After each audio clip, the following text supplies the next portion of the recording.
Have you ever really stopped to think about how a simple thought, like deciding to pick up a cup of coffee, actually turns into a physical action? It's this incredible, super fast electrical process that's happening inside you all the time. So let's dive into that amazing story. Yeah, it really all boils down to this one big question. How does the whisper of a command from your brain become the roar of a muscle jumping into action? Well, the answer lies in a series of tiny but incredibly powerful electrical signals. Okay, so our story starts at this very specific microscopic place. You can think of it like a critical border crossing, the exact point where the nervous system has to hand off its instructions to the muscular system. And here it is, the neuromuscular junction. Now, what's really interesting is that it's not a physical connection. See that tiny gap? It's called a synapse. This is the stage where a crucial chemical and electrical conversation takes place, and it's what makes all of our movement possible. The very first step in this whole conversation is what we call a local signal. A great way to think about it is like a handshake. It's that initial greeting between the nerve and the muscle, and it only happens in one specific spot. And this handshake, it has a name, the end plate potential. So let's break down exactly how this handshake happens. First, a nerve impulse zips down to the very end of the neuron. This arrival triggers the release of a chemical messenger, a little molecule called acetylcholine, or ACH for short. Now, this ACH just floats across that tiny gap and latches onto receptors on the muscle fiber. And that is the key moment. That binding action throws open a bunch of tiny channels, letting positive ions rush into the muscle cell and creating a small electrical spark. And that little spark, that's our end plate potential, or EPP. Now, the most important thing to get here is that it's a localized event. It only happens right there at the motor end plate where the nerve is talking. And that word depolarization just means the inside of the muscle cell gets a little less negative for a moment. That's it. This brings us to a really important concept. The EPP is a graded potential. So what does that mean?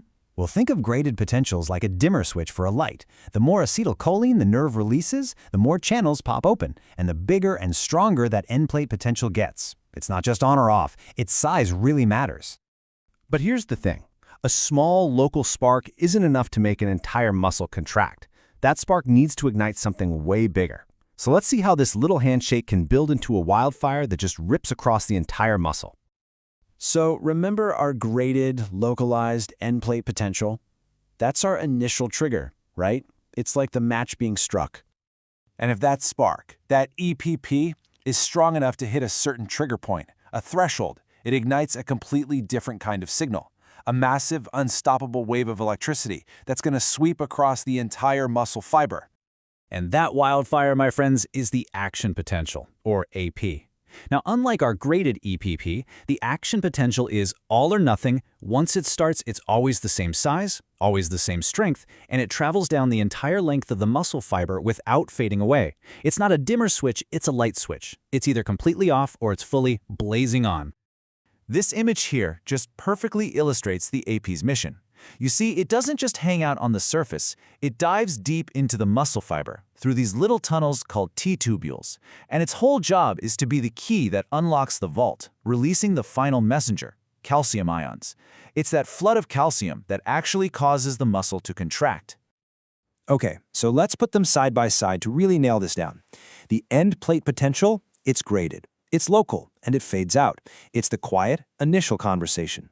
The action potential, it's all or nothing. It spreads everywhere and it does not fade. It's the public announcement system that shouts, "Contract!" to the entire cell. Simply put, the EPP is the cause, and if it's big enough, the AP is the massive effect. All right, so we've met the key players in this electrical drama. Now let's put the whole story together and see how these different signals work in a perfect, beautiful sequence to create movement.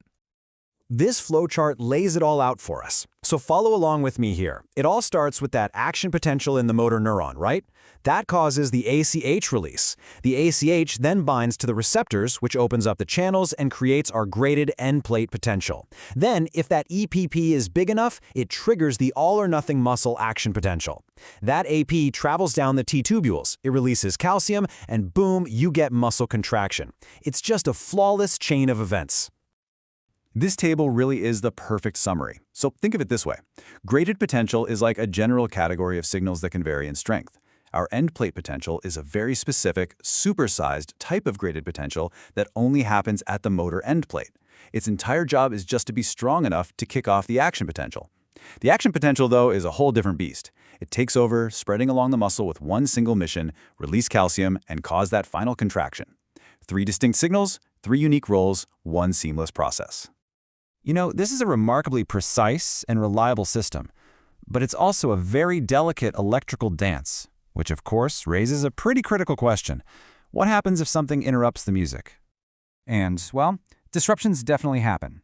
The famous poison curare, for example, it physically blocks those ACH receptors. So the nerve sends the signal, but the muscle never gets the message. No handshake, no spark, no contraction.